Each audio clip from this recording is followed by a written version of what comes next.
you doing, guys?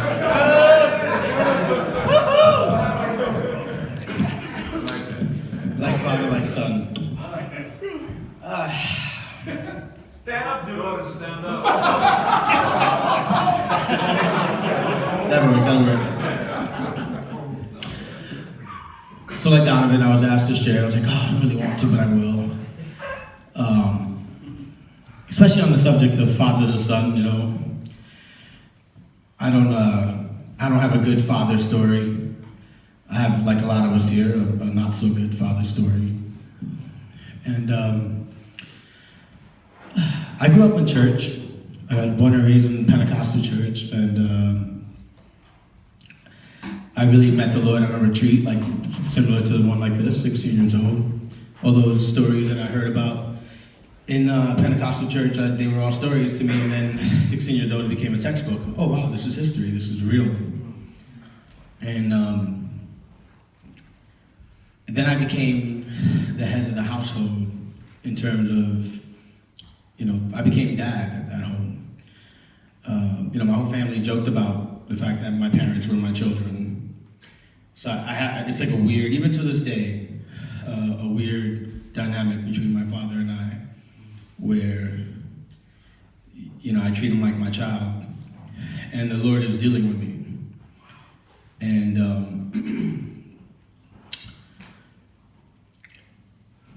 I thank God for the challenge of my dad, because he uses my old man to explain to me what love is, because he forces me to love my dad, someone I find difficult to love. I'm gonna tell you the truth. My mom died 2 years ago in July, and she was my everything. She was my best friend. She was the one that raised me. She didn't go to jail. She hung around for me. And I had every expectation that my dad would die first. Sometimes I still feel like I wish he was the one that was dead and not her. That does not feel good to say here in front of anybody, but that's my truth. And God is constantly, no, you gotta love him. Like, your mother taught you everything you know about love. If I would have had her last, it would have been an easy peasy lesson, and I don't think, I would have been learning as much as I'm learning now. Because I'm a pain in the butt, I'm jacked up, but the Lord loves me regardless. And it's evident in every embrace that I get here.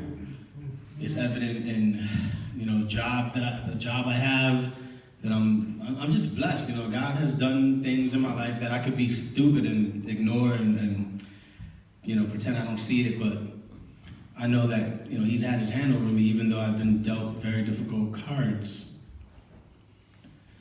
But I'm learning a lot to, respect my dad, to honor my dad, even though I don't want to.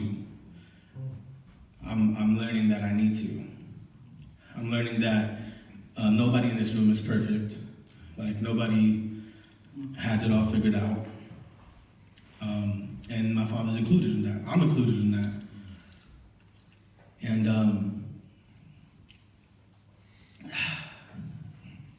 there's something that recently kind of came up too for me.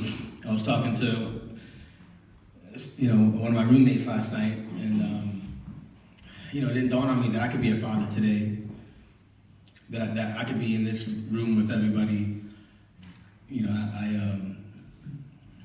My ex-girlfriend, we had a baby and then we didn't. And, that's something that haunts me.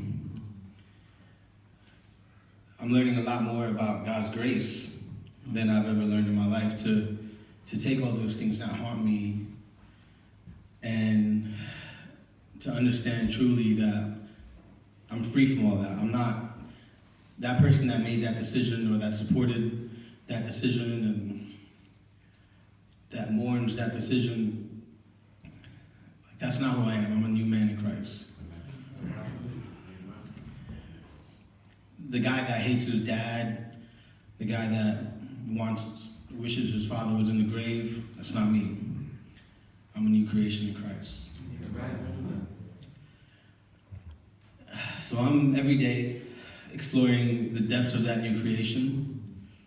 And, you know, I think the most important thing for me, as being part of that journey, is having this community and being able to be as transparent as I possibly can with this community. You know, I mentioned that I grew up in church. I mentioned that I met the Lord at 16. I was on fire for God, and my whole church knew it. And I sort of created this whole thing in my head that my church was putting me on a pedestal because I was like one of the teens that was sold out. They called me Pit Bull. Oh, you're always going out there trying to tell people about Jesus. Oh, you're the man. Like, I want my son to be like you. Or so I started to feel like, okay, well, I just jacked up this week. I can't tell nobody about that. I can't be honest because they're going to think I'm not that Christian that they're all pegging me out to be. I did that for a couple of years and the pressure was just too much. I said, you know what?